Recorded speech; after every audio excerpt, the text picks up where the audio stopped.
Please, Sava, your presentation. Yes, thank you. Thank you for having me. That's, by the way, that's a perfect pronunciation of my last name, which not many people can get right. So thank you for that. All right. So welcome, everyone. Let me just reset my timer real fast. Welcome to this CGI filmmaking talk. Just as a brief introduction about myself, I'm a director based in Belgrade, Serbia. And I collaborate mostly with two UK-based studios, Access Studio and Hydra Studios, where for work, I work as a director at kind of AAA game cinematics. And these are some of the cinematics I've directed over the years at Access, Destiny, Gears of War, Outriders, stuff like that, and many, many more currently in production and kind of under wraps. But in my free time, basically, this is the stuff that I do. I create my own short films, and I come from a sort of a CG generalist background where I've learned a little bit of every step of the way of production, and that has enabled me to slowly kind of learn filmmaking on my own terms in CG and animation. And I've made these films over the course of my career, where I've kind of learned filmmaking for one, but I also learned, different tool sets, different techniques, experimented with different approaches to filmmaking. That's one of the great examples of kind of working on personal projects, is because you're not really bound by strict deadlines apart from the self-imposed ones. You can really experiment with techniques and experiment with different filmmaking styles, and that's kind of what I've done over the years with a couple of these short films. Learn new tool sets, and that's eventually led me to one of my latest short films called Irradiation, which was done completely utilizing Unreal Engine.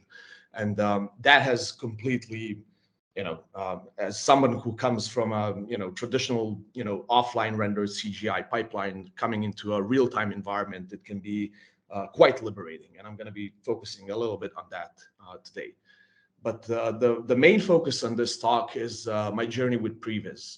Previs is short for pre-visualization, for anyone who's not aware of the term.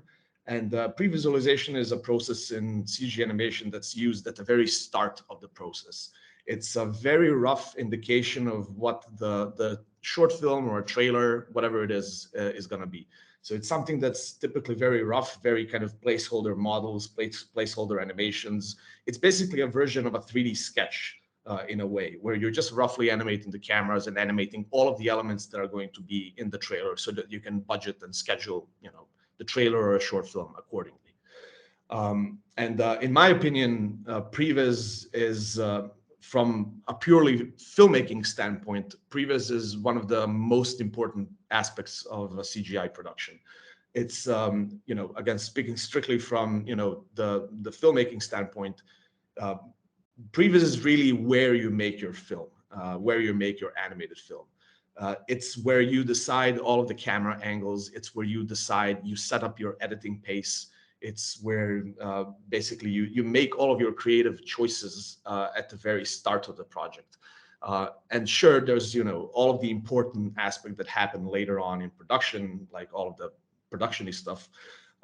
But from a purely filmmaking standpoint, you really make your own film in the previs stage. Once the previs is done, if it's placeholder assets, and if it's telling a story, if it's conveying a story with those placeholder assets, and if it's eliciting an emotional response from a viewer, it's only going to work even better when you actually have the final short nicely produced with all the final renders and assets and all that. So that's kind of my standpoint on the process. And over the years, I've kind of tried to refine this process a little bit and try to get the most out of it. And over the years of doing that, I've ran across this problem of what I call the cinematography problem with CG animation. And to explain that a little bit more closely, if you break down the pipeline of a CG animated film, trailer, whatever it is, your rough pipeline looks like this. So you start off with a previs or a 2D storyboard. Previs is an advanced version of a 2D storyboard, basically because it's in 3D, so you can animate the cameras. And then once you have the previs, once you know what you're making, then you do all the modeling, texturing, rigging, animation. And at the very end of the whole process is when you start lighting your actual shots. Lighting and rendering and compositing are usually, coupled together in this kind of single aspect. So if you look at the overall kind of process, so you have the previs, which happens at the very start, literally in the first couple of weeks of the project. And this is the part of the process where you're setting up all of your main camera work. So all of the main, in terms of camera movements, in terms of camera composition, this is where you're doing that. You can fine tune the cameras later on once you go into animation, but largely, for the most part, your cameras will remain unchanged in terms of the overall idea for a composition. But then you have your lighting, which basically happens 6 months down the line from when you've done your cameras. And speaking from a strictly cinematography perspective, this is a big problem because in live action, I mean, lighting is absolutely integral to cinematography. It's one of the most important aspects of cinematography. And in animation, you don't really have that in typical animation processes. In animation, camera work in terms of camera animation and composition is completely separate to the lighting, which always happens at the very end. So you're not really able to, approach the cinematography in a similar way that you would with live action. With live action, sure, you can plan ahead and you can, do all the specific bespoke lighting, but a lot of times in live action, you have this sort of freedom, this sort of kind of almost a happy accident moment where you would be arriving on a set or on a location, and you might see something that you haven't really planned for, and that might give you a new idea. You can just point the camera in a different direction. You might find something very interesting, or your actor might do something interesting on the shoot, and you can just kind of capture that. And you can be reactive a little bit to the process. With animation, that's always not been the case because animation has to be pre-planned very, very early on and very strictly. And that's something that over the years I was really struggling with. I was always jealous of the live action processes and the kind of the creative aspect of filmmaking that you have with live action. I always wanted to kind of find a workflow where I can kind of include a little bit of that workflow in animation, a little bit of that, not so much pre-planned, but a little bit more, process with a little bit more liberty and exploration and kind of being reactive to things rather than thinking of every single step from ahead of time. So to show you a little bit about my general kind of previous I guess progression over the years. This is a short that I've done ages ago, and it's an architectural short for an EAMS case study house number 8. So this is what I considered a previs at the time. It's basically a finished environment just before the rendering. So I just animated all of the cameras, did the edits so I knew which frames to render, and then I did the finished rendering, which, if you compare it to the final, it looks kind of something like this. And it's, it's pretty much the same thing shot for shot. It's just rendered out. But this isn't, if I go back that slide, this really isn't a previs. This would be considered in your animation industry, this would be considered an animation pass, not really a previs pass, because pre-visualization is something that happens at the start of the project. It's, establishing all of the shots ahead of time so you know exactly what you need to model and what you need to make. This was a little bit of a different process at the time, but it's how I started, basically. So from there on out, I'll show you something that's more typical of a previous process in the animation industry. So this is way more indicative of what you would find like in your regular projects. This is taken from another short film of mine called IVGC.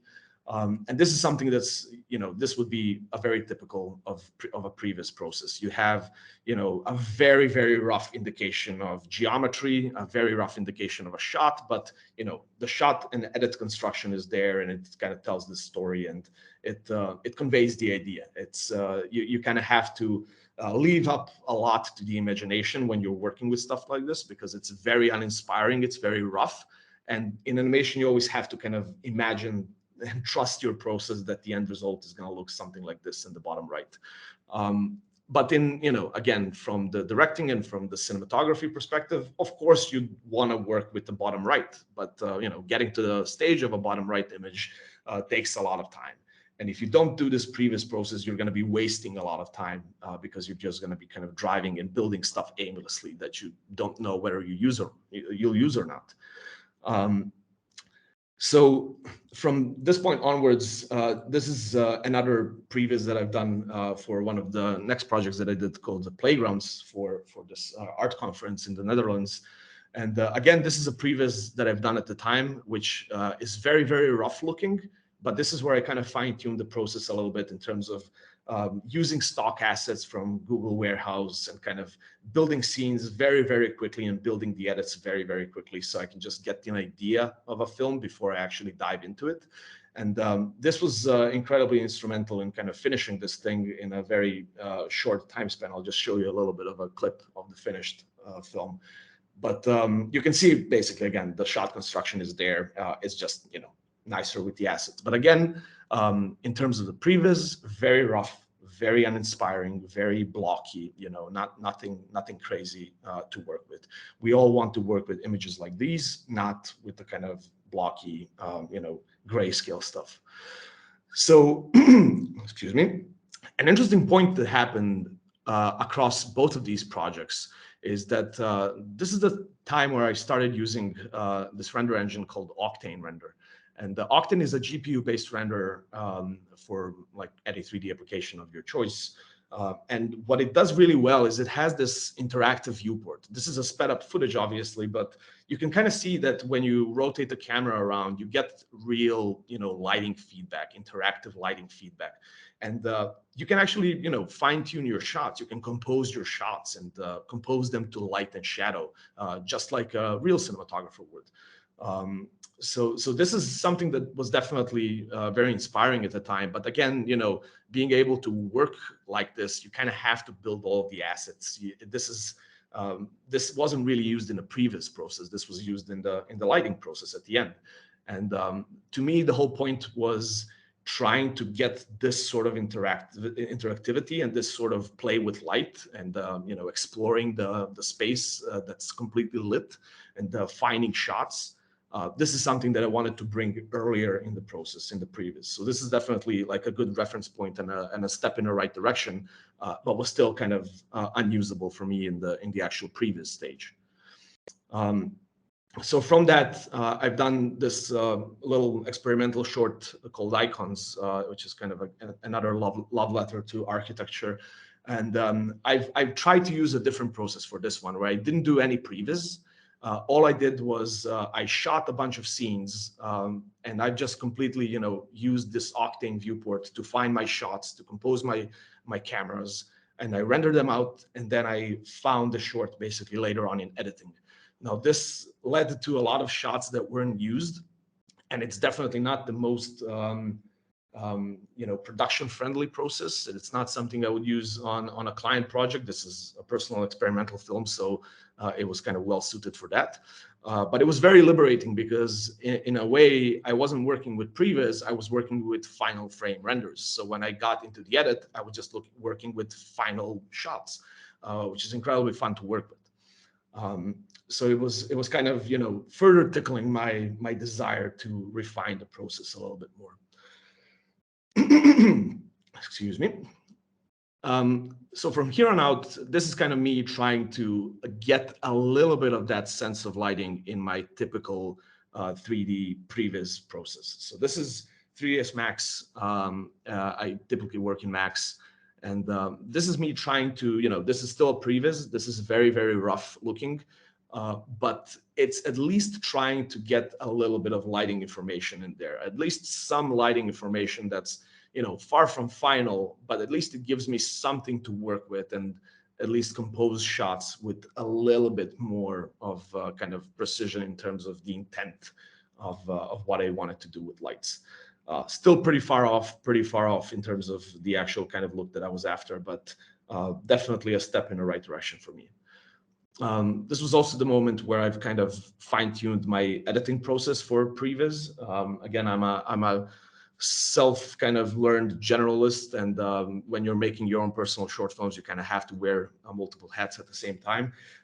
Editing is definitely a passion of mine, and I enjoy editing my films, but Working with sound designers, that's always something that happens at the very end. So being able to edit temporary sound design that's going to be replaced is incredibly helpful, because sound conveys story pretty much as the images themselves.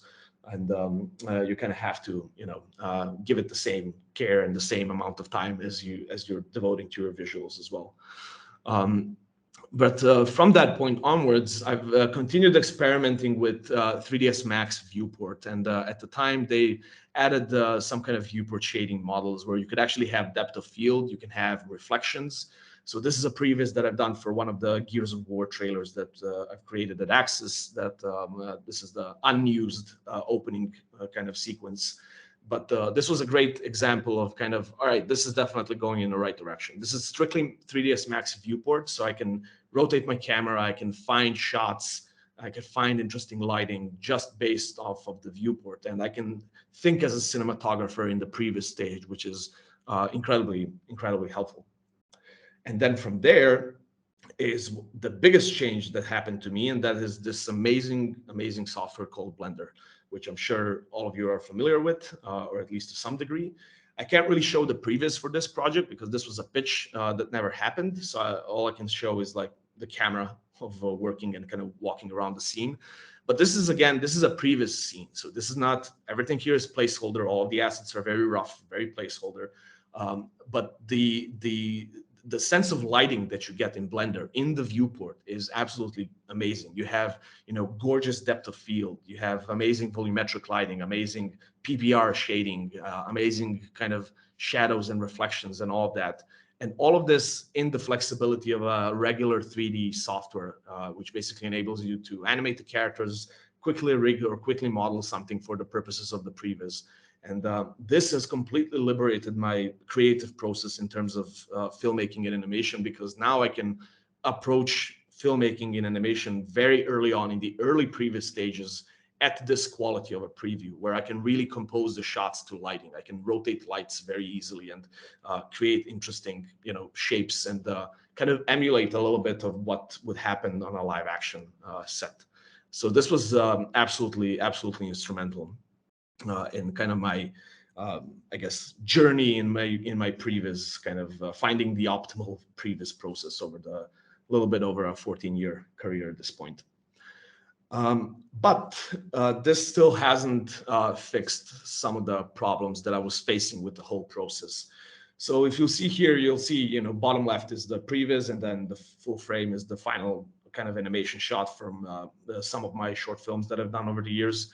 And it's still the process of creating a previs in Blender definitely mitigates some of those kind of creative setbacks that I had, but I still was very much so kind of in this same kind of almost like Groundhog Day of repeating the same task over and over again. But when you're creating an animated short film, I'm sorry, my throat is getting super sore. Give me just one moment. So in your typical, while you're creating animated short films, you're almost like what I say, like walking the timeline of your editor. So you're creating a timeline in your edit where you're creating a 2D storyboard, and then you're recreating that same timeline again with a 3D previs. Then you're recreating that same timeline again with your animation pass. And then you're recreating that same timeline again with your final renders and maybe versions of those renders. So it's this very, very repetitive process where you're constantly recreating the same thing and just kind of updating everything. And this sense of kind of establishing the edit at the start of the project and then constantly recreating it and updating it is something that I found very boring after a lot of years in animation. It's a process that was, like I mentioned, like it's almost like a Groundhog Day where you're kind of constantly repeating the same motions over and over again. And I love animation, I love filmmaking, don't get me wrong, but I also kind of hate animation because of this, because it's the same, it's very slow process, and it's a very slow creative process as well. And you need a lot of time, you need a lot of patience for it. And after a while, it starts becoming a little bit kind of stale creatively for me. And this is the point where Unreal Engine comes into play and saves me from my creative rut in creating animation, and completely changes, the future of filmmaking for me, and especially the future of independent, animated filmmaking, which wasn't a thing at all up until lately. So, considering everything that I've said so far, compare the experience of working in Unreal Engine. In Unreal, everything is completely real time and completely right in front of you. You're seeing all the textures, reflections, shadows. You're seeing light in all of its glory bouncing off of complex animations and materials. And this experience fills you with ideas that you wouldn't normally get while working in your grayscale environment of your random 3D software. Like, for example, you might see a shadow that's informing like an interesting composition for your shot. Or you might see a puddle, and maybe showing your character through that reflected puddle has a deeper meaning for your story. But try finding that puddle again in your regular 3D software. It's completely non-existent. So that's kind of the early days of working in Unreal, and the kind of the immediate reaction that I had with the feedback that you get from this software. It immediately opens up and gets all of those restrictions that I previously had with animation, and it kind of throws them into a dumpster, and it creates this wonderful creative playground for you to explore, basically, and find your film in it. Another very important aspect of filmmaking with Unreal Engine is its influence on the motion capture process. So again, typical in the motion capture, similarly to the previs, in motion capture, your actors would typically see themselves on like a preview screen as gray placeholder models. But with utilizing Unreal Engine, you can just have a screen off the side that's playing their real-time version of themselves, and they can see their real-time version of themselves in real time. They can see the design of their costume, for example, if they're like hazmat suit guys like we had for radiation.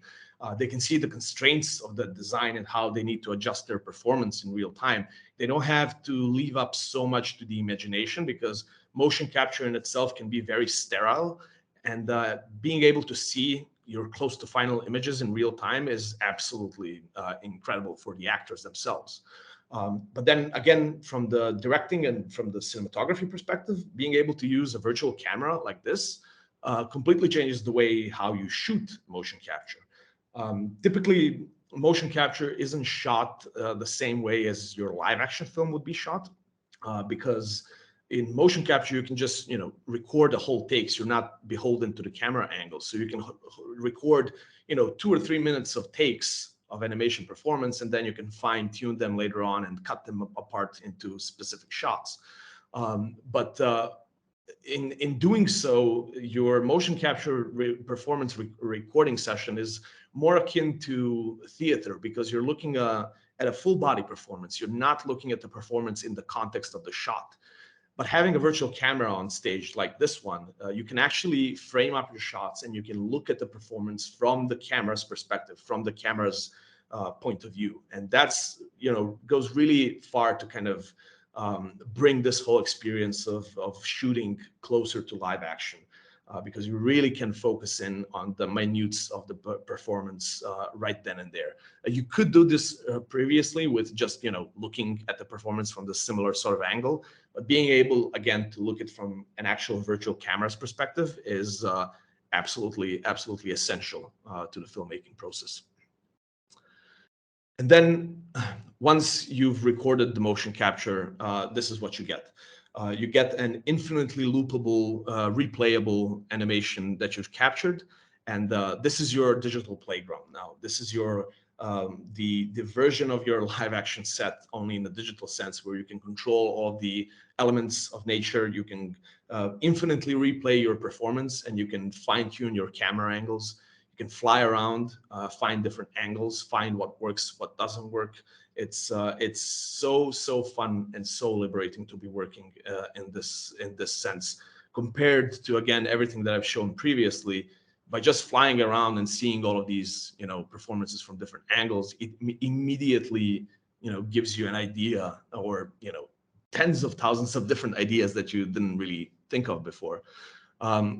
So what I'm showing here is basically, even though I didn't want to use any previs for irradiation, my main goal for irradiation was to basically be as explorative and as reactive as I could to the performances. So the film wasn't driven by the previs, it was driven by performances. And then I just shot those performances and found the film in the edit.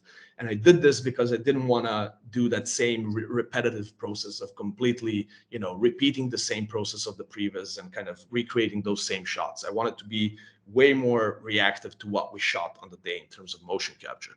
That being said, you can't go in with, no plan at all. As a filmmaker, you still need to have an idea of how you want to shoot the sequence, a rough guideline, as it were. So I created a little bit of a shot list, and this is something you would do regardless of whatever you're shooting, just to give you an initial idea of how you want to cover the scenes. But then this shot list was only used as an initial guide. I would find in every sequence, in every scene, I would find so much more interesting angles that I couldn't even think of before, because now I'm seeing everything in front of me. I'm seeing everything in real time. And the value of that is absolutely incredible. It completely, again, flips the whole process of producing animation on its head. I've never, in my 14 years of experience, I've never even realized that this day will be so close, but here it is. And to give you a bit of an idea of how easy it is to find shots, you just play the animation, you fly around with your camera until you see something that clicks with your ideas. Animating the camera is super easy because you're doing everything in real time. So you can just, immediately see the results. No need for play blasting. And then on top of that, I like this angle because of the lighting, but again, it's very easy to change the lighting. Maybe I want a different direction for the sun, or maybe I want a soft top light, or maybe a rim light. Maybe that rim light is too intense now. Maybe I'll just, reduce it, and maybe I'll find a different angle for it. All of these things in your offline render, pipeline in animation, this process can take up to hours and days even to do what I just did here in a couple of seconds. So strictly, creatively speaking, this is a gold mine. Like, adjusting the environments, you can just do that with a few clicks, where you can just kind of sculpt around the terrain and add, the kind of the different detail in terms of what you want to shot to flow. You can add more foliage with just a couple of clicks, duplicate a couple of mountains to create more leading lines that lead to your point of interest in the shot. All of this, you're able to edit basically at the speed of thought. I was never considering myself a painter. Let me just pause this video here. I never considered myself a painter, although I loved painting. But this is kind of the closest that I was ever able to get to it. And it really felt like this, that you can recreate and kind of change all these imaginary worlds by, at the speed of thought, basically. It's the most powerful experience I've ever had of creating an animated short. And on top of that, again, it was, I think, previously mentioned in a couple of previous lectures, but it's possible to create a rather inexpensive virtual camera setup for your home office just with the help of HTC Vive. And this, again, further helps for you to re-record specific takes after the fact, which is, again, incredibly powerful to be able to do this in your own home, basically. And then on top of that, this whole process has changed my editing process dramatically for the better, because now I'm not beholden to the previs. I'm just recording shots in their very long takes. Every single shot that I've done, I recorded it, probably 5 times longer than I needed it. But now I have all of that flexibility to find the edit and fine tune the edit, basically by trimming all of those shots and maybe reusing them in a different way. And you would never be able to do this in the traditional animation. In traditional animation, once you know what your shot length is from the previs, you're basically beholden to it, and you only render the frames that you need. But because rendering is free almost now with Unreal Engine, you can just render as many frames as you absolutely need. It's completely up for grabs. I guess just to end on this point, if I haven't given it enough praise already, the most kind of I guess the biggest compliment I can give to Unreal Engine and the team behind Unreal Engine is, again, I've been working in CG animation for over 14 years now, and every single time that I've made an animated film, I felt as if I'm going through a technical nightmare of pressing buttons and figuring how to render things out, and oh no, there's a bunch of noise, and why is this glitching? Why is there flickering? Why can't I render this? This is taking too long. And with Unreal, the experience of creating irradiation is pretty much the first time where I've actually felt like I'm just there on a live action set and I'm shooting a film. And that's probably the highest praise I can give it right now. If it gives you that sort of a feeling, you're doing something right as a software provider. So just to slowly wrap things up, looking ahead and the future of filmmaking, this term gets thrown around, I think, a lot these days, but Unreal Engine is definitely playing a big part in the future of filmmaking, not just in the terms of LED stages and all of that stuff, virtual production, what they're using at Mandalorian and kind of high budget films like that, but the ability to democratize this software and basically opens up this whole world that wasn't really existing before of independent animation. I mean, independent animation, obviously you've had independent animated shorts for years and years, but it's always a myth. Like how are you able to create an animated short independently? It's an incredible amount of work that goes into that. That's basically only surviving on passion. And now with the mega grant support and just the availability of this render engine that is completely free and an entire ecosystem around it, it completely changes the game, and it changes the approach of kind of creating short films, not just on a technical level, but on a massively creative level. The creative benefits that you have with working with Unreal from a cinematography standpoint are completely immeasurable and unmatched in my experience in any other software out there. So the only thing for me now to kind of reflect upon is what could be improved. So Unreal Engine has completely, democratized the rendering side of things. Environment assembly with Quixel assets or with whatever assets, just assembling the environment is vastly faster now. Rendering is pretty much, like I said, non-existent. So that all speeds up the production of a short film tenfold. But the only thing still that is very time consuming is animation. To get really good quality character animation, including body and the face, you need to use good motion capture systems, and also you need to do a lot of work on top of that. Motion capture systems may give you a false sense of security, but motion capture is just a tool. You still have to do quite a bit of animation on top of it to make it work seamless. Whether that's fixing errors, whether that's reanimating specific motions to give them a little bit more emphasis, or whether if it's just fixing penetration and geometry collision, if your hand goes through your torso or something like that. So you still have to do that, and that's the only thing that that's kind of holding us up from getting a real, almost like live action experience in shooting animation in the same way we would shoot a live action film. And if we were able to have a perfect motion capture system that's running in real time, that's giving you perfect animation, facial and body in real time, well, you would be able to shoot the animation on the same basis as a live action film. You would be able to just record it with a virtual camera on the stage on the day.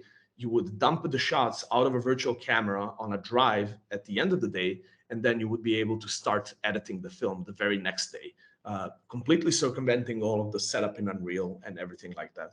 And that day, I believe, is much closer than any of us think. I think all of this stuff is kind of growing exponentially, and I'm extremely excited to see where this all goes. To end on a slightly positive note, or maybe hopefully a vastly positive note, the playing field has been leveled in terms of Unreal Engine and Epic Games have completely democratized this tool that's absolutely incredible, that allows you to learn filmmaking at your own pace in your own home if you want.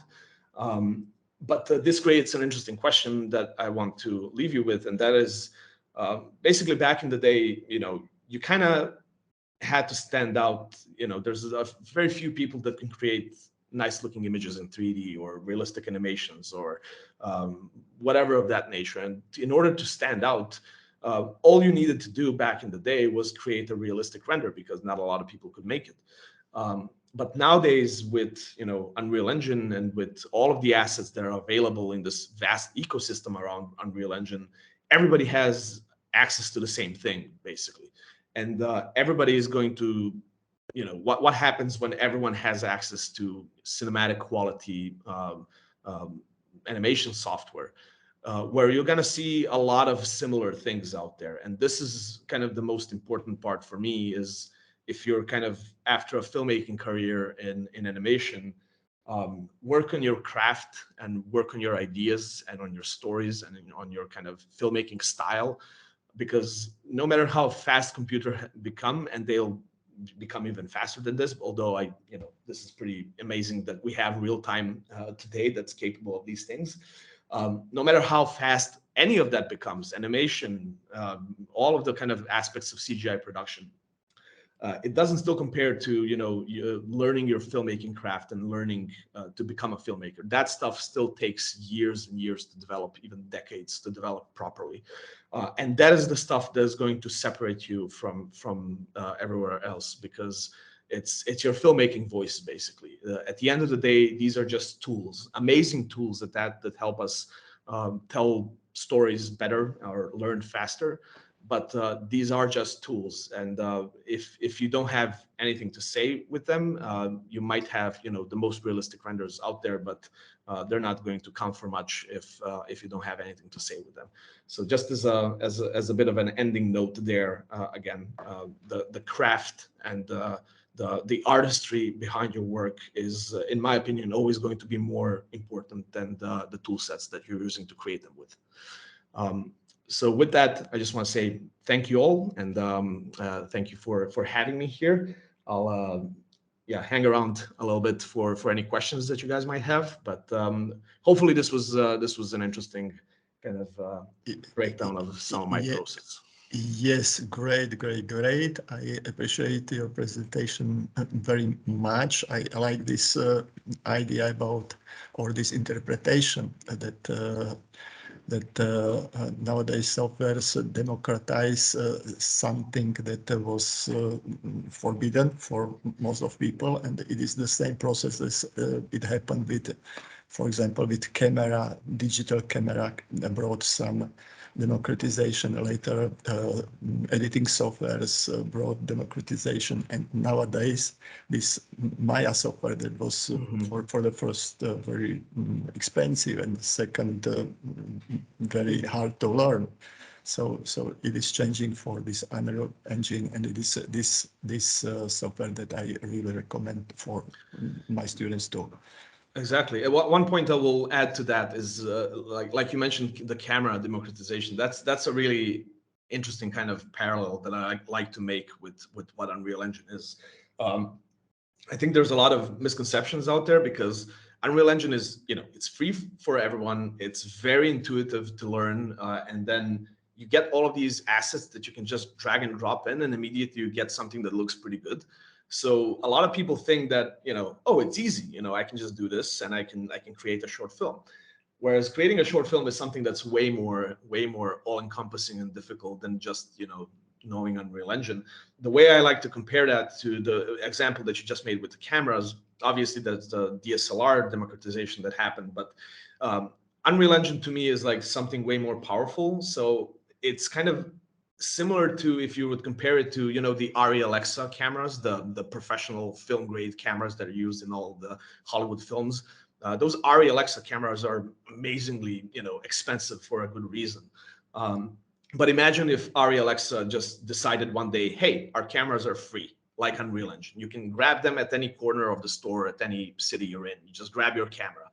Does this immediately make you a good filmmaker, because now you have access to a professional camera? And the real answer there is no, it doesn't. Just by having access to that camera doesn't really mean that you know how to make a film. And that's the point that I'm trying to make with Unreal. Unreal is an amazing tool set But this whole thing of making animated films goes way deeper and way broader, I guess, and more subject. It covers more subjects than just knowing how to render images. So there's a technical side of things, but that's why I'm kind of purposefully kind of trying to I guess allude to the fact that your creativity and your storytelling and your style, your artistry, this is what's really important. The tools like Unreal are amazing at enabling you to do that stuff, but it's your art that's the most important thing that you can develop as an artist. I'm a huge advocate for that. I owe all of my career successes so far to those personal films that I've done early on. If I haven't done those, I wouldn't be nowhere near kind of in the position where I am today. My personal films and my personal projects are the most important thing for me, and they should be for, I think, everyone, really, whether those are films or renders or 3D models, whatever it is. Your personal work is kind of what defines you and what really shows you your true unfiltered artistry, basically. So yeah, I know that's a bit of a tangent, but just wanted to make that comparison. Yes, thank you very much. Now it's time for questions of our students. We have two questions from our students. The first one will put our student from first year of visual effects, William Chorniak. Hello. First of all, great presentation. Thank you. Thank you. My question is, what was the biggest challenge for you when you started with Unreal Engine? Man, I think the biggest challenge really was just getting adjusted to it, because I've been using regular 3D software like Max like for the better part of the decade, and I'm so used to 3ds Max. It's like my second skin, all the shortcuts and everything. And then Unreal is it's very intuitive. It's very easy to get into, but you still have to do a lot of adjusting at the start. And the big difference, I think, is I think that's what a lot of people, and what for me especially, like why it took me so long to get adjusted to Unreal, because I started learning Unreal probably 5 different times from scratch, like 5 years ago. I started once and I was like, no, this isn't for me. I can't do this. And then I was like, all right, this is getting better. I should probably learn Unreal. And then I started again and I still couldn't learn it. So I was like, no, screw this. But I think the biggest obstacle for me there was just the fact that I was expecting it to be, when you're in a 3D software like Max, learning Blender aside is easy, because Blender and Maya and Cinema 4D, any other 3D software, have the same logic behind them. It's the absolute same software, that they can do the same things. They just have buttons in different places. Unreal Engine has a completely different logic to it and a completely different mentality to it, because it's a games engine. It's not a 3D animation software. It's a games. It's a software primarily made for video games, for interactive things, not the 3D software. And that's a very important distinction to make, because I was constantly frustrated with Unreal of why is it so different? Why does it work like this? Why can't I just do something that would take me literally a second in 3ds Max takes 10 minutes to set up in Unreal, with shader trees and whatnot. So that's the stuff that I just wouldn't accept at the start. I just wouldn't accept that this is something that's completely different. But then once I've kind of rewired my brain and accepted that this is all right, I shouldn't be looking at this as a 3D animation software. This is a games engine with its own set of rules, with its own different logic. Then I was kind of more open to it, and I was kind of came to terms with it, and I was able to learn it. So it was just, I think that was really the biggest thing, is just accepting it for what it is, and not trying to fit it in my logic of 3D, but accepting a new kind of a thing. But once you do that, I would explain kind of the learning curve of Unreal is, it's a very steep kind of start. The first month is very, very steep and hard, where you're just trying to wrap your head around everything. But then it becomes so intuitive. I mean, I can tell you this, like I've used Unreal, I mean, basically for irradiation. That was my first kind of experience with it, first proper experience. And after I've made that film, I went back into Max, a couple of months later for another work project, and I was missing my controls in Unreal. So I wanted to use Max the same way that I used Unreal. So that's the kind of the point I want to make is, even though I've been using Max for a long time, only using Unreal for a month already, made me so well adjusted to it that it was so incredible to learn. So yeah, it's just that. I think that was the biggest curve, is just adjusting to everything. I will say though that I don't want to give any false impressions, because my knowledge in Unreal is actually very limited. I don't know crazy amount of things in Unreal. Basically, what I know how to do is I know how to import my character animations and assets. I know how to, work a little bit with materials. I know how to set up my lighting and renders, but that comes from a wider, experience of making CG images for over a 14-year period. So if you know how to make a kind of a render of a style, whatever style you're working in Max, in V-Ray, in Octane, in Redshift, you'll know how to make it in Unreal as well. And it's the same thing with the cameras. If you know how to animate your cameras in whatever 3D software, you know how to animate them in Unreal, because the principles are the same. It's just the buttons are in different places in the software. So again, my experience with Unreal is you would be surprised how little I actually know, given the fact that I made a short film in it. But you don't have to know, crazy amounts. Unreal gets really complicated when you're trying to create games and interactive experiences and the blueprints and all of that stuff. For animated films, you don't need any of that. You just need to know how to work with cameras, with lights, and with a sequencer, and that's basically it. So it's a bit of a weird position, but hopefully that answers the question. Okay, thank you. Next question will put Marian Valovic. He's a student of the 4th class, the first class of master studies. Marian. Hi, nice to meet you. Hey. Would you say that offline renders are becoming more or are redundant? Well, for all people, or mostly for students or independent filmmakers that are like us? I wouldn't say redundant. See, there's an interesting drive towards real time lately in the kind of CG VFX industry. Everything is going that route. Everything is going real time, and not specifically Unreal Engine related, but there's a big push for everything to just become real time. So all of the major kind of render engine softwares out there, like Arnold or V-Ray or Redshift, everyone's creating their own version of a real-time render engine connected to their own, so there'll be a real-time Redshift render, or there'll be a real-time Arnold render. And I don't think offline rendering is going to go away anytime soon, because there's a lot of things that you still can't do. Specifically talking about Unreal, there's a lot of things that you still can't do in Unreal. I know they've just added like support for VDBs, like the volumes and stuff like that, the actual like explosions and smoke simulations and that stuff, like actual 3D smoke simulations. They've added support for that, but I don't think you can run super high resolution simulations there. So it's you're kind of limited with what you can do in real time. So anything that's effects heavy is probably best catered to an offline render engine, like whatever it is, But anything that's involved with heavy effects, heavy use of particles, heavy, stuff like that is definitely better suited to an offline render. I think it really depends on. I mean, I would say, as an independent, kind of filmmaker, if you're trying to make a short film, I would say look no further than Unreal, because it's by far the best option out there. Specifically talking about myself again, I'm not.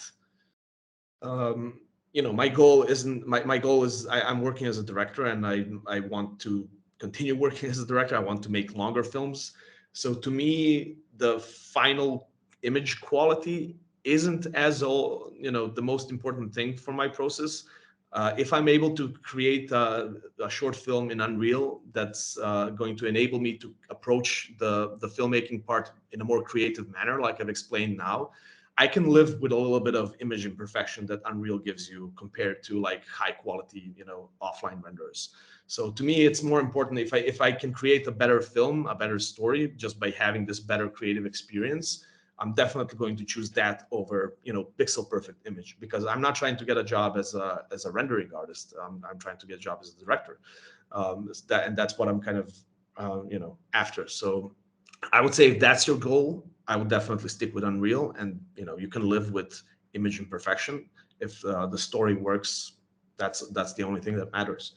But yeah, in terms of offline render engines, I'm sure they're here to stay, especially in big studios when you're dealing with very complicated effects, very complicated scenes, very complicated hundreds and hundreds of characters and stuff like that for films.